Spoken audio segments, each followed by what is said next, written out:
Je vais quand même faire un petit aparté sur Dream France-IA parce que effectivement, il y a le Health Data Hub, donc on a envie de dire pourquoi est-ce qu'on a besoin de Dream France-IA, parce que les images, c'est quand même une donnée qui est un peu différente des données texte ou chiffres ou choses comme ça. Donc ça demande à la fois une infrastructure différente pour les stocker, des outils différents pour les interroger, et puis ça représente des algorithmes d'intelligence artificielle, puisqu'on parle de ça, spécifiques. Donc c'est vrai que l'imagerie est un petit peu à part.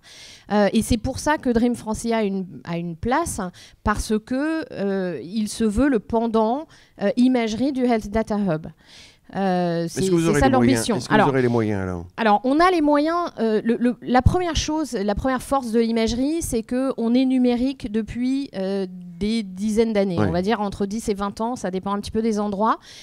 Donc, on a déjà des données qui sont en état d'être stockées et interrogées. Donc ça, c'est la grande force, je pense, de l'imagerie. La deuxième chose, c'est que donc il y a le groupement interprofessionnel des radiologues qui regroupe à la fois les radiologues libéraux, hospitaliers, universitaires, etc. On a cette unité dans notre spécialité qui fait qu'on a pu tous se mettre autour d'une table, et je parle vraiment en leur nom, et je suis qu'une personne parmi ce groupe de personnes, mais on a pu se mettre autour d'une table et se mettre d'accord, de travailler ensemble. Donc ça, je pense que c'est une énorme force.